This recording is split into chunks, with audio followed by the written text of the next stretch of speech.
قاری محمد طیب قاسمی کے YouTube channel کو سبسکرائب کیجیے اور امن کے پیغام کو پھیلانے میں ہماری مدد کیجیے اور نیچے دیے گئے ہوئے بیل آئیکن کو کلک کریں تاکہ ہر آنے والی نئی ویڈیو آپ کو براہ راست مل سکے۔ اب میں آخری بات کرتا ہوں، بات کو مجھے سمیٹنا ہے کہ مرزا قادیانی نے دعوے کیا کیے۔ اس میں کوئی تشریح نہیں کروں گا، صرف اس کے دعوے پڑھ کے آپ کو سنا دوں گا، اور آپ غور کیجئے گا کس طرح درجہ بدرجہ یہ اپنی دعووں میں آگے بڑھتا گیا اور پتہ نہیں کیا سے کیا دعوے اس نے کر دیے۔ پہلا دعویٰ، میں سور مار ہوں۔ دوسرا، میں امین الملک جے سنگھ بہادر ہوں۔ یعنی اس نے سکھوں کا نام لیا، ہندوؤں کا نام لیا اور دیکھا کہ لوگوں کا ریئیکشن کیا ہوتا ہے، پھر اس کے بعد اگلا قدم اٹھاؤں گا۔ پھر اس نے لکھا اپنے روحانی خزائن میں کہ میں کرشن ہوں۔ پھر لکھا کہ میں آریوں کا بادشاہ ہوں۔ پھر اس نے لکھا میں گورنمنٹ برطانیہ کا تابعیض ہوں۔ جب یہ سارے دعوے اس نے کر لیے، اب اس کو جرأت ہوئی آگے قدم بڑھانے کی، لکھتا ہے کہ میں خاتم الاولیاء ہوں۔ پھر لکھتا ہے کہ میں مجدد ہوں، مہدی ہوں اور مسیح ہوں۔ پھر اس کے بعد لکھتا ہے کہ میں حجر اسود ہوں۔ پھر لکھتا ہے کہ میں بیت اللہ ہوں۔ پھر 10واں دعویٰ اس نے کیا میں قرآن مجید ہوں۔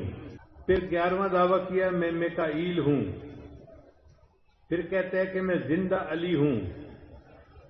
پھر لکھتا ہے میں مدینۃ العلم ہوں۔ پھر لکھتا ہے میں ابن مریم ہوں۔ پھر اس کے بعد دعویٰ کیا میں ابن مریم سے افضل ہوں۔ اس کے بعد اس نے کہا میں رسول بھی ہوں اور نبی بھی ہوں۔ پھر اس کے بعد کہتا ہے میں تمام انبیاء کا مجموعہ ہوں، اور پھر آخری بات لکھتا ہے کہ میں رحمت للعالمین ہوں۔ مجمع والوں سے گزارش ہے، آپ اندازہ لگائیں کہ ہمارے آقا صلی اللہ علیہ وسلم کو اللہ نے اس کائنات نہیں پورے جہانوں کے لیے رحمت بنا کر بھیجا۔ وما ارسلناک الا رحمت للعالمین، اور یہ خبیث اپنے آپ کو لکھتا ہے کہ میں رحمت للعالمین ہوں۔ توجہ فرمائیے، پھر اگلا دعویٰ یہ کرتا ہے میں عرش خدا ہوں۔ پھر ایک دعویٰ کرتا ہے میں خدا کی بیوی ہوں۔ پھر دعویٰ کرتا ہے میں زندہ کرنے والا اور مارنے والا ہوں۔ پھر دعویٰ کرتا ہے میں مالک کن فیکون ہوں۔ پھر 22واں دعویٰ یہ کرتا ہے کہ میں نطفہ خدا ہوں۔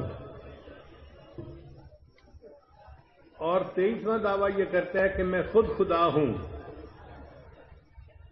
اور 24واں دعویٰ اس کا سنیے، وہ لکھتا ہے کہ میں گویا خدا کا باپ ہوں۔ اب آپ اندازہ لگائیں کہ جو ایسا خبیث انسان ہو وہ تو ولی کہلانے کے قابل نہیں، نبوت تو بہت اونچا مقام ہے۔ اس لیے یہ انگریز کا لگایا ہوا پودا ایک فتنہ ہے، اور اللہ تعالی ہمیں اور ہمارے باقی سب مسلمانوں کو، پاکستانیوں کو اس فتنے سے بچنے کی توفیق عطا فرمائے۔ لکھتے ہیں کہ مجھے مختلف زبانوں میں وحی آتی تھی۔ ایک دفعہ مجھے خیال آیا زمانے طالب علمی میں کہ میں اس کی کتاب پڑھوں تو صحیح کہ اس پر وحی آتی کیا تھی۔ اردو میں بھی وحی آئی، پنجابی میں بھی آئی، پشتو میں بھی آئی، سنسکرت میں بھی آئی، انگریزی میں بھی آئی، اور لکھتا ہے ایک ایسی زبان میں وحی آئی جس کو میں بھی نہیں سمجھتا۔ کتنی مزہ خیز بات ہے بھئی، اگر آپ ہی وحی کو نہیں سمجھتے تو اپنی امت کو کیا سمجھاؤ گے؟ تو میں نے انگریزی کی اس کی وحی پڑھی، اس میں ایک وحی اس پر اتری، گو ٹو ضلع پشاور۔ کم وقت کو یہ پتہ نہیں تھا کہ ضلع کو انگریزی میں ڈسٹرکٹ کہتے ہیں، اس کو ضلع کا ہی پتا تھا، تو کہتے ہیں کہ وہی اتری گو ٹو ضلع پشاور۔